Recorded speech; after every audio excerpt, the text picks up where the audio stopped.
더불어민주당 이재명 대표의 공직선거법 위반 사건 1심 선고가 사흘 앞으로 다가온 가운데 재판이 생중계될지 관심이 쏠리고 있습니다. 법원은 막판까지 고심을 이어가는 모습인데요. 사회부 법조팀 김다연 기자와 자세히 이야기 나눠보겠습니다. 어서 오세요. 네, 안녕하세요. 안녕하세요. 예, 지금 여권에서 생중계를 하자라고 압박하고 있는데 1인 시위하는 여당 의원도 있다면서요? 네, 맞습니다. 국민의힘 진종호 의원은 어제부터 이 대표 선고 생중계를 요구하며 법원 앞에서 1인 시위를 이어가고 있습니다.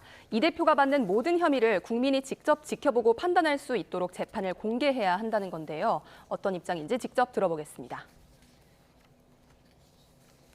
더 이상 우리 사법부에 위협이 없도록 정말 국민 모두가 한마음 한뜻으로 이재명 대표의 생중계를 강력히 요구하는 제 개인적인 소견 다시 한번 말씀드리겠습니다. 네, 앞서 한동훈 국민의힘 대표도 최고위원회의에서 민주당이 이 대표를 무죄라고 생각한다면 재판 생중계 무력 시위를 해야 한다고 강조하기도 했습니다. 반면 야권에서는 재판 생중계는 인권 침해이자 또 개인에 대한 망신주기라고 주장하면서 반대하고 있습니다. 네, 사실 재판 생중계가 흔한 일은 아닌데 보통은 어떤 상황에서 허용되나요? 네, 지난 2017년 개정된 법원 내규에 따라 재판장은 피고인의 동의가 있는 경우 선고일 촬영을 허가할 수가 있습니다. 다만 피고인이 동의하지 않더라도 공익을 위해서라고 판단할 경우에는 허가할 수가 있는데요. 1심 선고 첫 생중계 사례는 지난 2018년 박근혜 전 대통령의 국정농단 선고였습니다. 박 전 대통령 측은 생중계 결정에 반발해 가처분을 신청했지만 받아들여지지 않았는데요. 이후 박 전 대통령은 불출석 사유서를 내고 선고일 법정에 출석하지 않았습니다. 이어서 이명박 전 대통령의 1심 선고 공판도 생중계됐는데 역시 법정에 출석하지 않았습니다. 생중계를 하려면 방송 장비 설치 등을 위한 시간이 필요한데요.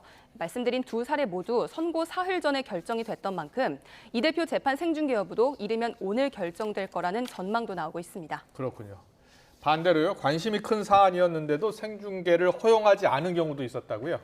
네, 지난 2017년 이재용 당시 삼성전자 부회장의 국정농단 사건 1심 선고 당시 일각에서는 생중계할 거라는 전망이 나오기도 했었는데요. 재판부는 공익보다 피고인들이 입게 될 손해가 더 크다면서 허용하지 않았습니다. 이듬해 최서원 씨의 국정농단 1심 선고 때도 재판부는 피고인이 동의하지 않은 점 등을 이유로 생중계를 진행하지는 않았습니다.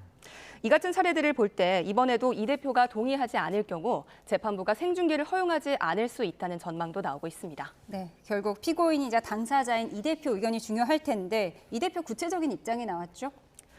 네, 사실 오늘 대장동 개발 비리 의혹으로 법원에 출석한 이재명 대표는 관련 질문에 말을 아꼈습니다.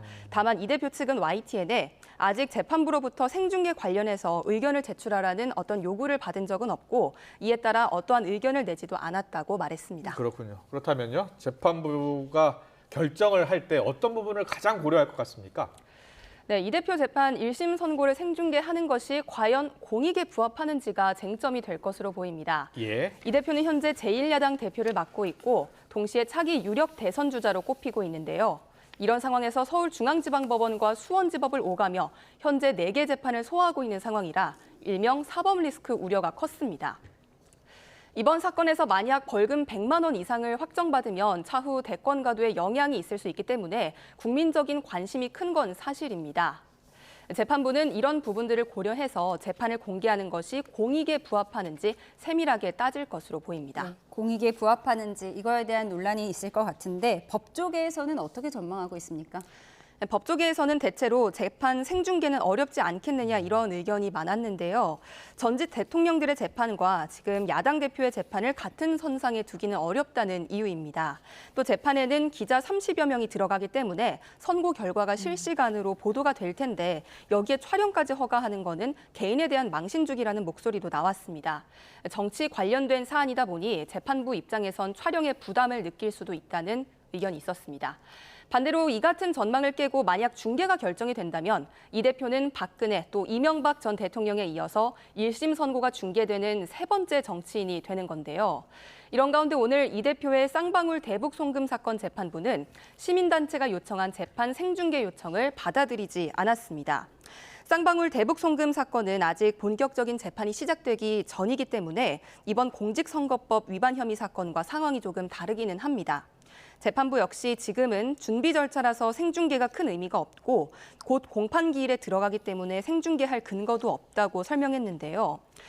공직선거법 사건도 1심 선고가 사흘 앞으로 다가온 만큼 법원이 조만간 결정을 내릴 것으로 보입니다. 네, 15일 1심 선고인데요. 이르면 오늘 결정될 수도 있다고요? 맞습니다. 네, 잘 들었습니다. 법조 출입하는 김다은 기자와 함께했습니다. 고맙습니다. 고맙습니다. 감사합니다.